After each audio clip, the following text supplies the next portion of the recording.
Hi friends, మీరు ఎలా ఉన్నారు? మీ ముందుకు ఒక రియల్ హర్రర్ స్టోరీ తెచ్చాను. ఆలస్యం చేయకుండా ఇక దయాల ప్రపంచంలోకి వెళదామా? ఫ్రెండ్స్, ఈరోజు రైస్ మిల్ ఓనర్ చేసిన దుర్మార్గం. ఫ్రెండ్స్, ఇక ఆ, హర్రర్ రియల్ హర్రర్లోకి వెళ్దామా? నా పేరు భద్ర. నేను ఒక లారీ డ్రైవర్ను. చంద్రముఖి సినిమా విడుదలైన రోజు నాకు క్లీనర్ అంటూ బయట వాళ్ళు ఎవరూ లేరు. నాకు ఆ, నా తమ్ముడు మా తమ్ముడికి డ్రైవింగ్ అంటే చాలా ఇష్టం. డ్రైవింగ్ కమ్ క్లీనర్ రెండు నా దగ్గర నేర్చుకున్నాడు.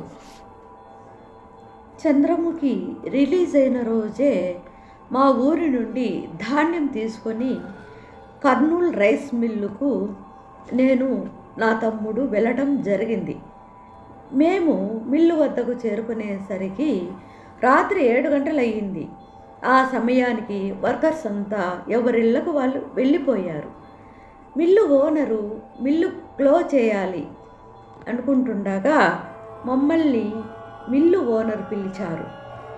1 గంట ముందు వచ్చి ఉంటే ధాన్యాన్ని అన్లోడ్ చేసేవాళ్ళం, కానీ లేట్ అయింది.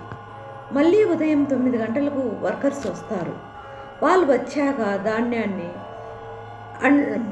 అన్లోడ్ చేద్దాం అని అన్నారు. ఈ రాత్రి ఈ మిల్లులోనే వెయిట్ చేయండి అన్నాడు అతను. మీరు వెళ్ళండి, మేము ఉదయం వరకు వెయిట్ చేస్తాము అన్నారు. అయితే లారీని లోపలికి తీసుకురండి, రోడ్డు పైన ఉండడం అంత మంచిది కాదు అని అన్నాడు ఓనర్. ఎందుకు సార్, లారీని అక్కడే ఉండనిద్దాం, మేము కాసేపు అలా తిరిగి వస్తాం అని చెప్పాను. మీరు లారీని లోపల పెట్టండి, గేటు తాళాలు కూడా మీకే ఇస్తాను అని అన్నాడు ఓనర్. గేట్ లాక్ చేశాం. అప్పుడే మా తమ్ముడు వచ్చి, ఆకలిగా ఉంది, ఎక్కడికైనా హోటల్కి వెళ్దాం అన్నాడు. కిలోమీటర్ దూరంలో హోటల్కి వెళ్ళి డిన్నర్ ముగించుకొని వచ్చేసరికి 8:30 అయ్యింది. ప్రక్కనే ఉన్న థియేటర్ చంద్రముఖి పోస్టర్ కనిపిస్తోంది. మనం రాత్రంతా ఎలాగూ వెయిట్ చేయాలి కాబట్టి మనం సెకండ్ షో వెళ్దాం అన్నాను మా తమ్ముడితో. సరే అన్న అన్నాడు. సినిమా చూసి వస్తున్నాం. టైం 12:30 దాటింది. మేము రైస్ మిల్ గేటు తీసి లారీ వద్దకు వెళ్ళాం. నా తమ్ముడు గేట్ లాక్ చేసుకొని నా వద్దకు వచ్చి కూర్చున్నాడు. మేము ముచ్చటించుకుంటూ జేబులో సిగరెట్ అంటిస్తూ ఉండగా నా తమ్ముడు నాకు నిద్ర వస్తోందని మొబైల్ నా చేతికి ఇచ్చి నడుం వాల్చాడు. నేను వీడియోస్ చూస్తూ ఉండగా చంద్రముఖి ట్రైలర్ వస్తోంది. ఆ సినిమాలోని కాళ్ళ పట్టీలు శబ్దం వినిపిస్తోంది. ఇయర్ ఫోన్స్ పెట్టుకొని వింటుంటే ఎంతో థ్రిల్లింగ్గా అనిపించసాగింది. మళ్ళీ మళ్ళీ వినాలనిపిస్తోంది.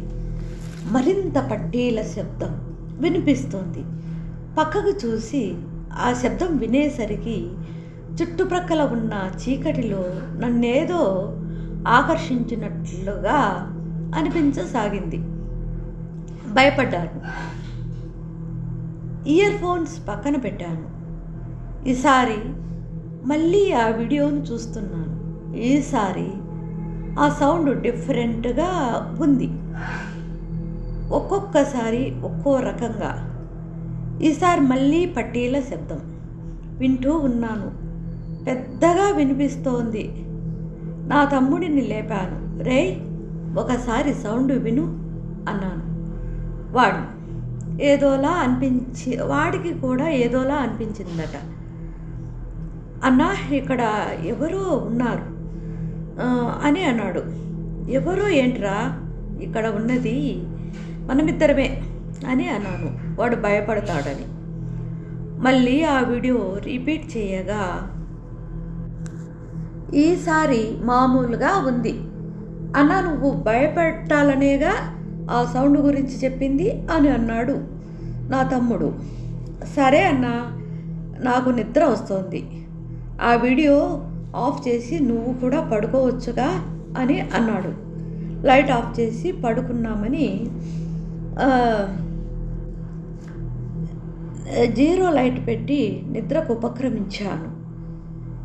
అప్పటికే మా తమ్ముడు నిద్రలేక జారుకున్నాడు. నేను నిద్రపోవాలని అనుకుంటుండగా లారీ ప్రక్కన పట్టీల శబ్దం వస్తోంది. నేను ఏంటి మళ్ళీ ఈ శబ్దం, వీడియో ఓపెన్ చేసావు అని నా తమ్ముడు అరిచి మొబైల్ ఆఫ్ చేయించాను. నేను ఏంటి మళ్ళీ వీడియో సౌండ్ చేసావు అని నా తమ్ముడిని అరిచి మొబైల్ ఆఫ్ చేయించాను. అయినా మొబైల్ శబ్దం పెంచినట్టున్నాడు. పట్టీల శబ్దం చాలా వినిపిస్తుంది. నాకు కోపం వచ్చి ఆఫ్ చేయకుంటే సెల్ పాల్గొడతాను అనుకున్నాను, పాల్గొట్టాలని అనుకున్నాను అని పై సీటు పైన కూర్చున్నాను. తమ్ముడిని చూస్తే హాయిగా నిద్రపోచున్నాడు. మొబైల్ ఛార్జింగ్ పెట్టి ఉంది. ఇంకా పట్టీల శబ్దం అలానే వినిపిస్తోంది. ఎందుకు ఇలా జరుగుతోంది అనుకుంటూ నా తలను లారీ డోర్ బయటికి చూశాను. ఆ ప్రక్కనే అంతా చిమ్మ చీకటిగా ఉంది. చీకటి తప్ప నాకు ఏమీ కనిపించలేదు. కానీ ఆ సౌండ్ ఆ ప్రక్కనే వినిపిస్తోంది, ఘల్ ఘల్ అంటూ. అలానే చూస్తున్నాను. లారీ వెనక నుంచి చీకట్లో ఆ ప్రక్కగా నడుచుకుంటూ ఒక తెల్లని ఆకారం వస్తున్నట్లుగా నా కంట పడింది. ఆ ఆకారము ఇంకా 4 అడుగులు ముందుకు వేసి నా ప్రక్కనే వచ్చి నిల్చుంది. నిలబడతానే కాళ్ళ పట్టీల శబ్దం స్టార్ట్ అయింది. కాసేపు ఆ ఆకారము నిశ్శబ్దంగా ఉంది. లారీని బలంగా కొట్టింది. పై సీటులో ఉన్న నా తమ్ముడు ఉలిక్కిపడి లేచాడు. ఏంటన్నా ఆ సౌండు అంటూ క్రిందకు దిగాడు. నేను మెల్లగా ఏమీ లేదు లేరా పడుకో అన్నాను. మా తమ్ముడికి చాలా భయం. ఇక దయ్యాలు భూతాలంటే వాడికి చచ్చేంత భయం. ఒకవేళ ఆడేమన్నా ఉందంటే వాడిని భరించడం నా వల్ల కాదు. అందుకే అబద్ధం చెప్పాను. వాడికి ఎందుకో చిన్న అనుమానం వచ్చింది. అంత శబ్దం వచ్చింది, ఎవరన్నా ఉన్నారా అన్నాడు. ఎవరూ లేరని చెప్తున్నానుగా, నువ్వు వెళ్ళి హాయిగా పడుకో అని అన్నాను. వాడు నమ్మట్లేదు. సరిగ్గా అప్పుడే లారీ పై ఆకారం గుద్దింది. ఆ శబ్దానికి నా తమ్ముడు నాకు దగ్గరగా వచ్చి కూర్చున్నాడు. వాడికి భయం మరింత పెరగసాగింది. చెప్పన్నా చెప్పు అంటున్నాడు. అలాగే వాడికి కోపం కూడా ఎక్కువే. అంత రాత్రి వేళ లారీని కొడితే అవతల వాళ్ళతో పెద్ద గొడవకు దిగుతాడు. ఇంకేమి దాచిపెట్టకుండా అంతా చెప్పాను. అసలు విషయం చెప్పేశాను. ఇక భయపడి వాడి నోట మాట రావట్లేదు. ఇక ధాన్యం లోడుతో ఉన్న లారీ వెనుక నుండి ముందుకు తోస్తున్నట్టు ఉండడం మొదలైంది. మా తమ్ముడు అన్నా ఇక్కడ నుంచి ఎలా బయటపడతాం అంటున్నాడు. నా తమ్ముడికి ఒళ్ళంతా భయంతో చెమటలు పట్టసాగింది. గుండె వేగం మరింత పెరిగింది. నువ్వు భయపడుకురా తమ్ముడు, మనము క్రిందకు వెళ్ళకుండా ఉంటే అది మనల్ని ఏమీ చేయదు అని ఇక్కడి నుండి ఎలాగైనా వెళదామన్నా అని అంటున్నాడు. వాడి మాటలకు నాలో భయం స్టార్ట్ అయింది. నేను ఆంజనేయ స్వామి భక్తుని. నా మెడలో కూడా ఆంజనేయ స్వామి లాకెట్టు పెద్దది ఉంది. అది అంతలోనే నడిచి నా వద్దకు వస్తున్నట్టుగా అడుగుల శబ్దం, ఆ పట్టీల శబ్దం ఒక అడుగు ముందుకేసి సీటు ప్రక్కనే ఉన్నట్టు వినిపిస్తోంది. గల్ గల్ గల్ గల్ అంటూ చూశాను. ఎత్తుగా ఉన్న స్త్రీ రూపం, తెల్లని చీరలో జుట్టు విరబోసుకొని,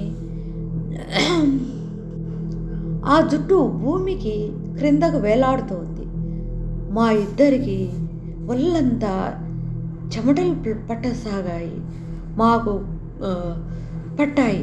ఆమె ముఖం క్లియర్గా చూడాలనుకున్నాము.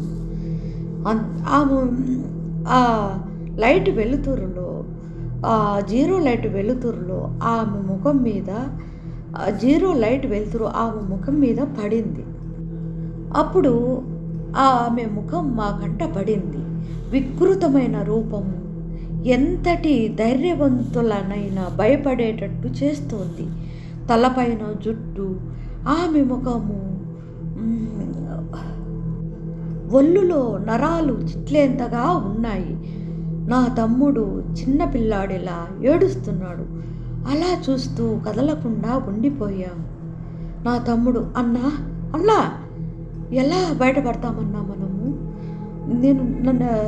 నాకు భయంతో నోట మాటలు రావట్లేదు. నా తమ్ముడికి ఏం చెప్పాలో నాకు అర్థం కావడం లేదు. ఊరి శివార్లో ఉన్నాము. అది మనుషులు లేని దారి దావన. ఎవ్వరూ మనుషులు అటుపై రారు. పైగా అర్ధరాత్రి 2 గంటలు కావస్తోంది. దుష్టశక్తులకు బలం ఎక్కువని నాకు బాగా తెలుసు. ఎవరూ లేని నిర్జన ప్రదేశం అది. చూడటానికి ఒక అడవిలా ఉంటుంది. ఇక ఊరిలోకి చేరాలి అంటే 1 కిలోమీటర్ నడవాలి. అక్కడే హోటల్, దాని ప్రక్కనే పెట్రోల్ బంకు, దాని ప్రక్కనే చంద్రముఖి థియేటరు. ఈ మధ్యలో మనుషుల జాడ అస్సలు ఉండదు. పైగా మా కోసమే అన్నట్లుగా అలా చూస్తూ ఉంది ఆ దయ్యము. ఇంకా ఏమీ చేయలేని నిస్సహాయ స్థితిలో లారీలు ఇరుక్కుపోయాము. అది పోతే పోవాలని ఎదురు చూస్తూ ఉన్నాము. ఎవరో పిలిచినట్టుగా దయ్యము చీకటిని చీల్చుకుంటూ చీకటిలో కలిసిపోయింది. మెల్లగా వెళ్ళిపోయింది. ఊపిరి పీల్చుకున్నాం. మళ్ళీ ఆ చీకటిలోంచి ఒక పాప లారీకి అడ్డంగా వచ్చి నిలుచుంది. మా ప్రాణాలు పైనే పోయాయి. ఇంకా ఆ దయ్యం లారీ చుట్టూ తిరుగుతూనే ఉంది. అలా అరగంట జరిగింది. మేము స్పృహ కోల్పోయినట్టుగా అయిపోయాము. అలా తిరిగి ఆ దయ్యము బాగా డ్రింకు చేసిన వ్యక్తిలాగా తిరుగుతూనే ఉంది. ఎలా పడితే అలా నడవసాగింది. అలా నడుచుకుంటూ చీకట్లోకి వెళ్ళి మాయమైపోయింది. మాలో భయం అలానే ఉంది. లారీ డోరు ఓపెన్ చేసి గేటు దగ్గరికి ఎలాగోలా చేరుకున్నాం. గేటును తెరచి వెనక్కి తిరిగి చూడకుండా పెట్రోల్ బంక్ వద్దకు వెళ్ళాము. ఏ టైంలో ఇక్కడికి ఎందుకు వచ్చారు అని పెట్రోల్ బంకు అతను అన్నాడు. మాకు జరిగినవన్నీ పూసగుచ్చినట్టు చెప్పాము. ఆ రైస్ మిల్లు ఒకప్పుడు శ్మశానం. ఆ రైస్ ఓనరు ఆ స్థలాన్ని సగం కబ్జా చేసి రైస్ మిల్లు కట్టాడు. వాచ్మెన్లు కూడా భయపడి, గూర్ఖాలు కూడా భయపడి ఉద్యోగాలు వదులుకున్నారు. తెల్లారే వరకు అక్కడే ఉండి ఆ విషయం ఓనర్కి చెప్పాలని అనుకున్నాం. కావాలనే ఆయన మమ్మల్ని ఇరికించాడు, విషయం దాచిపెట్టి. వాడి క్రూరమైన మనస్తత్వానికి మాకు అసహ్యం వేసింది. కావాలనే ఇలా చేశాడని మాకు అర్థమైంది. ధాన్యము అన్లోడ్ చేసుకొని మా ఊరు వెళ్ళిపోయాము. రైస్ మిల్ ఓనర్ కామేశాన్ని తలుచుకుంటూ, వాడి అరాచకాన్ని తలుచుకుంటూ. Bye friends. ఈ రియల్ హర్రర్ మీకు నచ్చినట్లయితే లైక్ చేయండి, షేర్ చేయండి, సబ్స్క్రైబ్ చేయండి. Bye friends.